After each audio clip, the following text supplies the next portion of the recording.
What's up everybody and welcome back to my channel. In today's video, I have a spicy curry dish for you guys. Now you know that I've been shouting out J&B West Indian Supermarket for a little while now because they've been hooking me up with some awesome fresh ingredients. So this is one of the last videos that I have for the stuff that they recently gave me, and I wanted to do something different and something special for you guys.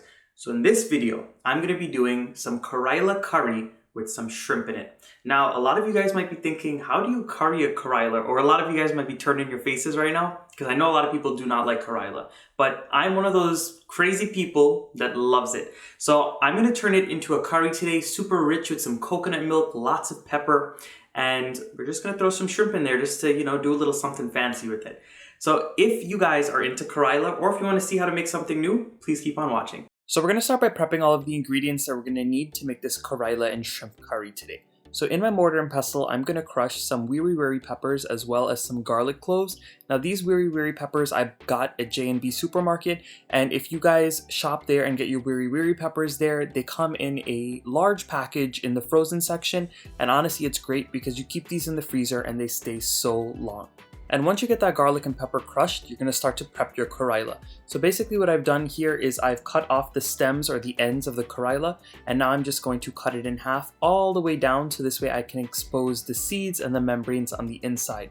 Basically what you want to do is take a spoon, scoop all of this out, and then I'll show you how to cut it. Once you finish cleaning all of your pieces of Karela, you're going to start to cut them up into smaller chunks. So all I've done is taken one of the pieces of Karela, I've cut it back into half again, and I'm cutting it into small chunks. Now you can cut it into whatever shape or whatever size you prefer.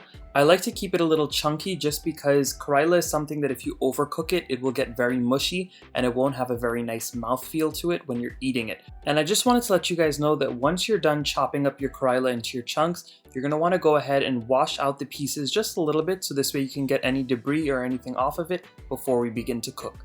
And since I've prepped my Karela at this point, I'm going to start to cut up some more aromatics. So I'm just chopping up an onion here, and whenever I make curries, I like to slice up my onion. If you wanted to dice it or make it as small or as big as you want, feel free to do so.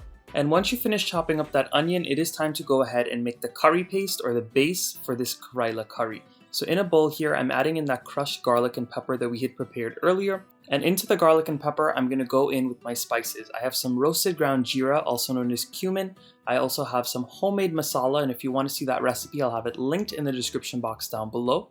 And I have my curry powder. Now this is the Lala's curry powder that I usually use in my cooking, and this was gotten at J&B grocery store as well. Once you add in all of your spices, you're going to go in with a few tablespoons of water and you're going to mix it up really well until you get a nice thick paste. Now all of my ingredients to make this curry are prepped, so we can get started with making the actual curry at this point. So in some boiling water, I'm going to go in with my pieces of Karela. Basically, I want to blanch this just for about 1 to 2 minutes just to get a little bit of that bitterness out of the Karela. And after exactly 2 minutes, I saw that the color got nice and bright green. So all I'm going to go ahead and do is pour it through a colander, and I'm going to drain it really well and rinse it with some cold water so this way I can stop that cooking process. This is going to ensure that the Karela does not overcook and it keeps that beautiful bright green color. At this point, we're going to start working with our shrimp. So I have some red Argentinian shrimp here that are peeled and deveined. You can use whatever kind of shrimp you want. And being that they're small, I'm keeping them whole, but you can cut them if you want as well.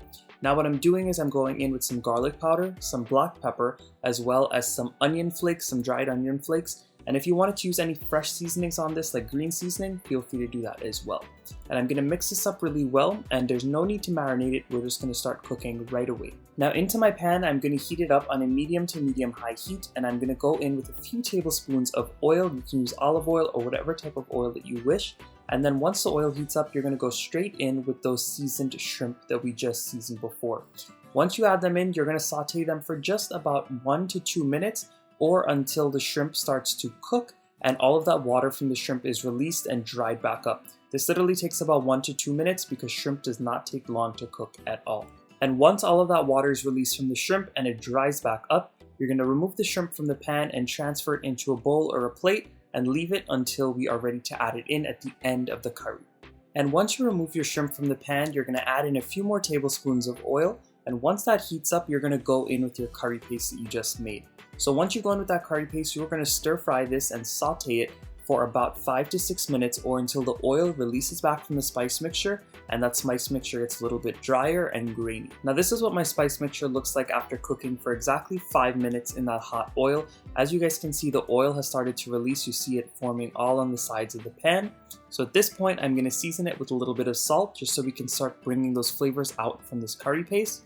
And then I'm going to go straight on with some chopped scallions as well as the onions that we sliced up earlier. And basically what I'm doing is sauteing all of these ingredients for about 2 more minutes until the onions and the scallions soften up a bit. I also almost forgot to mention, but once you add in those onions and the scallions, you're also going to go in with a handful of cherry tomatoes, or you can use chopped tomatoes. This is totally optional, but I'm adding them in because whenever I put shrimp into any type of curry, I always like to give it a little bit of acidity, and the tomatoes are going to do exactly that.